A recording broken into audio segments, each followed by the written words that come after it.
माय माऊली नमस्कार. विविध ग्रंथातील एक महान ग्रंथ श्रीमद भागवत कथासार अभिवाचन करत आहे. अष्टमस्कंद भाग 25 समुद्र मंथनाची गोष्ट. प्रथम श्री वेदव्यासांना नमस्कार करून प्रारंभ करते. समुद्र मंथनाची गोष्ट आपण ऐकूया. सूत शौनकांना व जमलेल्या शेकडो ऋषींना हरिच्या अवताराच्या कथा शुकपरीक्षित संवादाच्या आठवणीच्या रूपात सांगत होते. ते म्हणाले, शुकदेवांनी त्यानंतर तामस मनुचा भाऊ रैवत यांच्या मन्वंतरातील ज्ञान योग आदिशक्तीच्या अधिकाऱ्यांची माहिती सांगितली. त्या मन्वंतरात शुभ्र नावाच्या ऋषींची विकुंठा नावाची पत्नी होती. काय नाव? विकुंठा. तिच्या उदरी वैकुंठ नावाच्या देवतांनी अवतार घेतला. त्यांच्यासह विष्णूने लक्ष्मीच्या विनंतीवरून वैकुंठ देवतांना राहण्यासाठी वैकुंठधामाची रचना केली. त्यानंतर 6वे मन्वंतर चक्षुचा पुत्र चाक्षुष याचे झाले. त्या मन्वंतरात वैराज ऋषींची पत्नी शंभूतीच्या गर्भापासून अजित नावाच्या बालकाच्या ठिकाणी विष्णूने वंशावतार घेतला होता. त्याच मन्वंतरात कासवाच्या रूपाने विष्णूने समुद्रमंथनाला देवासुरांना सहाय्य केले, देवांना अमृत दिले. परीक्षिताने समुद्रमंथनाची कथा पूर्वी ऐकली होती, पण त्याला त्या कथेची गोडी इतकी होती की त्याने शुकदेवांना ती कथा सविस्तर सांगण्याची विनंती केली. शुकदेव म्हणाले, राजा, मी ती कथा पूर्ण सांगणार, इतका धीर होऊ नकोस. क्षीरसागराचे मंथन झाले त्याआधी काय काय घटना घडल्या त्या आपण सांगतो. ज्यावेळी क्षीरसागर मंथन झाले त्यावेळी म्हणजे त्याच्या आधी असुरांनी आपल्या तीक्ष्ण शस्त्रांनी प्रभावी अस्त्रांनी देवांचा पराभव केला. कित्येक देव मरण पावले होते. दुर्वास ऋषींनी दिलेल्या प्रसादाच्या माळेचा इंद्राने आदर ठेवला नव्हता. त्यामुळे इंद्राला त्यांनी शाप दिला. तेव्हा तो वैभवहीन झाला होता. तिन्ही लोकातील त्याचा प्रभाव नष्ट झाला होता. वरून इंद्र यांनी इतर देवतांचा उपाय शोधण्याचा विचार केला, पण काही सुचेना. ते सगळे ब्रह्मदेवाकडे गेले. त्यांची बुद्धी चालेना. त्याने विष्णूचे ध्यान केले. प्रफुल्लित मनाने देवतांना सांगितले की आपण श्री विष्णूलाच शरण जाऊया. ते यावेळी सत्वगुणाच्या आधाराने जगाचे रक्षण करीत आहेत. सर्व देवतांना घेऊन ब्रह्मदेव अजित भगवान ज्या वैकुंठधामात राहता त्या ठिकाणी गेले. पण तेथे गेल्यावर त्यांना काहीच दिसेना. ब्रह्मदेवाने भगवान विष्णूची स्तुती केली. त्यांच्या विराट स्वरूपाचे वर्णन केले. त्यांच्या सर्व शक्तीचे वर्णन केले व गुणातीत स्वरूपाचे वर्णन केले. त्याच्या लीलांचे वर्णन केले. त्याला वारंवार नमस्कार केला. त्यावेळी प्रसन्न होऊन त्यांच्यामध्येच भगवान अजित प्रगट झाले. त्यांचे तेज देवांना सहन झाले नाही. त्यांच्या सर्व लक्षणांचं विष्णूने देवतांना दर्शन दिले. त्यावेळी पुन्हा देवतांचं शंकर ब्रह्मदेव यांनी श्री विष्णूची गौरवपूर्ण स्तुती केली. देवतांच्या रक्षणासाठी योग्य कार्य करण्याची प्रार्थना केली. सर्व देवतांच्या मध्यभागी चतुर्भुज पितांबर शोभित मुकुट मालादी धारण केलेले विष्णू मधुर गंभीर वाणीने त्यांना म्हणाले, शंभूसह देवतांनो, ब्रह्मदेवा, सर्वांनी ऐका. तुमच्या कल्याणाची गोष्ट सांगतो. या सध्याच्या काळी असुरांवर काळाची कृपा, म्हणून जोपर्यंत तुमच्या अभ्युदयाची वेळ जवळ आलेली नाही तोपर्यंत तुम्ही दैत्यांबरोबर युद्ध न करता संधी करावा. एखादे मोठे कार्य करायचे असले तर शत्रूजवळही मैत्री करून त्याची मदत घ्यावी. त्यांच्या सहाय्याने कार्य करून घेतल्यावर वाटल्यास त्याचा घात करावा. तशीच राजनीती असते. तुम्ही विलंब न लावता अमृत प्राप्त करण्याचा प्रयत्न करा. अमृत असे आहे की त्यांचे पान केल्यावर मर्त्य असे प्राणीसुद्धा अमर होतात. क्षीरसागरात प्रथम तुम्ही गवत, काड्या, झुडपे, वेली, वनस्पती घालावेत. मंदर पर्वताची रवी घुसळण्यासाठी करा. वासुकी नागाची दोरी करा. लक्षात ठेवा, हे कार्यशक्तीचे तसे युक्तीचे. सागराचे मंथन करण्यासाठी आळस टाकून उद्योगाला लागा. असुरांच्या वाट्याला या कामात कष्ट क्लेश येतील. चांगले फळ मात्र तुम्हाला मिळेल. तुम्ही असुरांना मान द्या. ते जे जे अधिक मागतील ते त्यांना द्या. पण मंथन करण्यासाठी त्यांचे सहाय्य मिळवा. त्यांच्याशी क्रोधाने वागून येथे उपयोग नाही. नेहमीची वृत्ती बाजूस ठेवा. शांतीने काम साधा. मंथन करायला लागलात की मी मदत करेन. प्रथम कालाकूट विष बाहेर येईल, पण त्यामुळे तुम्ही घाबरून कार्य सोडून जाऊ नका. कोणत्याही वस्तूसाठी लोभ धरू नका, नाहीतर फसाल. लोभ धरू नये. वस्तू मिळाली नाही तर क्रोध करू नये. हा मंत्र लक्षात ठेवा. काय मंत्र? वस्तू मिळाली नाही तर क्रोध करू नये. हा मंत्र लक्षात ठेवायचा असे सांगून भगवान अंतर्धान पावले. खरोखर हा मंत्र आपल्या जीवनात आपण वापरायलाच हवा. ब्रह्मदेव सत्यलोकात परत गेले, शंकर शिवलोकात परत गेले, इंद्र स्वर्गलोकी परत गेला. त्याने देवांची गुप्त सभा घेतली. एक निर्णय घेतला. दैत्यांचा राजा बली होता, ते त्याला भेटायला निघाले. तो महाप्रतापी होता. इंद्र ऐरावतावरून गेले. बलींच्या नगरात मात्र ते वाहनाशिवाय गेले. शस्त्रास्त्रे न घेताच ते गेले. त्यांना युद्ध करायचेच नव्हते. पूर्ण शस्त्रास्त्रहीन बलीच्या दैत्य अनुचरांनी ते पाहिले. तत्काळ देवांना पकडायला कित्येक असुर द्रुतगतीने पुढे सरसावले. थांबा, बलीचा जबरदस्त आवाज त्यांच्या मागून आला. त्यांच्या आज्ञेसरशी सर्व दैत्य थांबले. देव कोणत्या तरी कामासाठी आले हे त्याने ओळखले. तिन्ही लोकी सत्ता त्यांची होती. तो पूर्ण समर्थ होता. शत्रूजवळ हलकेपणा करायचे काही कारण नव्हते. इंद्र अधिक पुढे झाले. बलीजवळ त्याने आपला बेत मागे सांगितला. क्षीरसागरात पुष्कळ संपत्ती असणार. आपण त्यांचे मंथन करूया. सर्वांचे कल्याण होईल. तुमचे सहाय्य आम्हाला हवे. आम्ही निर्बळ आहोत. असुरांइतके बळ आम्हाला नाही. हे पृथ्वीला अधिक वैभवशाली करण्याचे कार्य. बलिराजाने मंत्र्याकडे पाहिले. प्रथम स्वतः काहीच बोलला नाही. अरिष्ट नेहमीचा चेहरा उसळला होता. शंभराच्या डोळ्यात उत्सुकता दिसली. त्रिपुर निवासी दैत्यात आनंदाने थोडी चुळबुळ झाली. बळीने त्यांचे मत समक्षच विचारले. सर्वांना तो बेत पटला. वैरभावाने वागण्याचे काही काम नव्हते. देवतांबरोबर तोह झाला. समान ध्येयाने देव दैत्य एकत्र आले.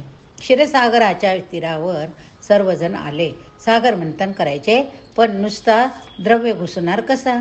सर्वांनी झाडे, वेली, वृक्ष उपटून आणले. समुद्रात टाकले. कितीतरी वृक्ष संपत्ती क्षीरसागरात गडप झाली. त्यांच्या उद्योगाला खंड नव्हता.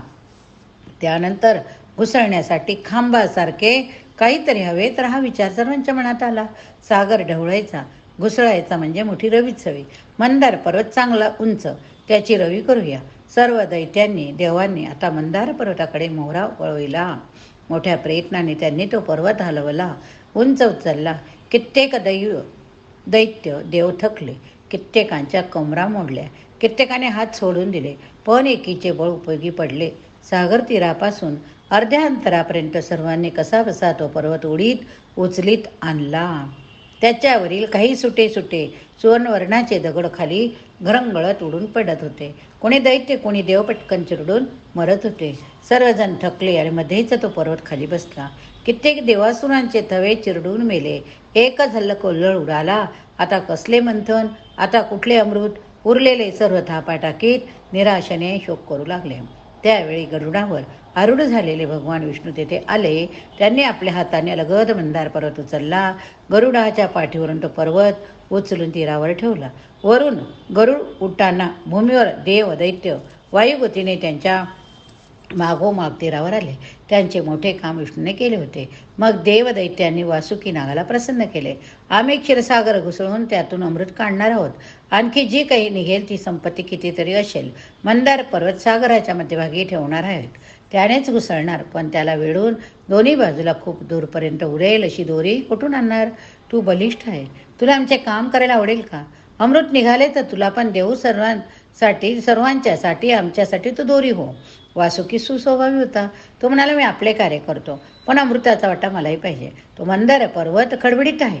ज्या ठिकाणी माझे शरीर त्याला वेढणार ती सर्व जागा तुम्ही घासून जरा गुळगुळीत करा, नाही तर दगड कपारी मला बोसतील व मी मरेन. देवांना दैत्यांना ते पटले. मंदार पर्वताच्या मध्यभागी पुष्कळची वाटोळी जागा त्यांनी खोदून केले, गुळगुळीत केली. वासुकीच्या शरीराला बोचकतेसे वाटले ते दगड कपारी काढून टाकल्या. भगवान अजित प्रथम वासुकीसह मंदार पर्वतासह सागरात शिरले.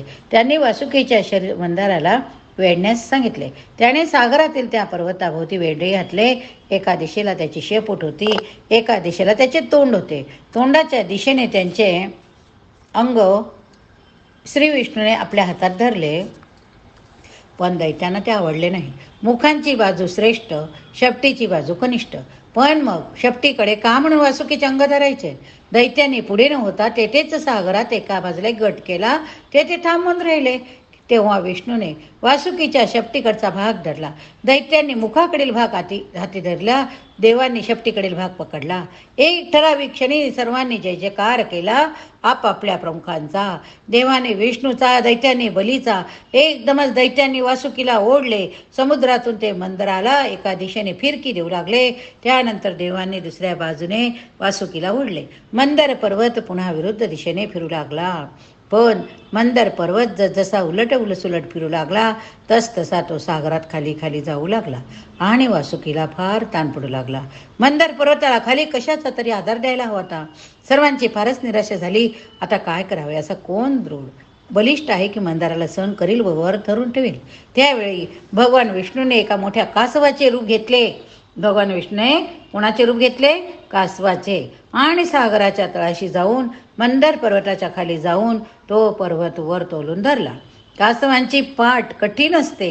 भगवंताने फारच मोठ्या कासवाचे रूप घेतले होते. मंदर पर्वतवर उचलला गेला असे पाहून देवदैत्यांनी पुन्हा वासुकीच्या साह्याने मंदाराला फेरे देण्यास प्रारंभ केला. कासवाला त्या पर्वताच्या फिरण्यामुळे मुळीच त्रास झाला नाही. कोणीतरी पाठ खाजवीत आहे असेच त्याला वाटले. वासुकीला निद्रा येईल, सुरासुरांना जास्त शक्ती येईल, मंदार वरच्या बाजूने स्थिर राहील अशी शक्ती भगवंताने सर्वत्र लावली. मग मात्र सारखे घुसळण चालू झाले. वासुकीच्या तोंडातून, नाकातून, डोळ्यातून विषाचे फुटकार बाहेर पडू लागले. त्या विषाने दैत्यांना फार त्रास होऊ लागला. ते होरपळलेल्या वृक्षासारखे विषामुळे दिसू लागले. देवांनाही थोडाफार त्रास झाला, पण दैत्य हे नागाच्या मुखाकडे होते, त्यामुळे त्यांना फारच उपद्रव होत होता. त्यावेळी विष्णूने मेघांकडून देवांवर वृष्टी करून शीतलता दिली. पुष्कळ वेळ झाली तरी समुद्रातून काहीच निघेना. तेव्हा अजित भगवान श्री विष्णू यांनी स्वतः मंथनाला सुरुवात केली.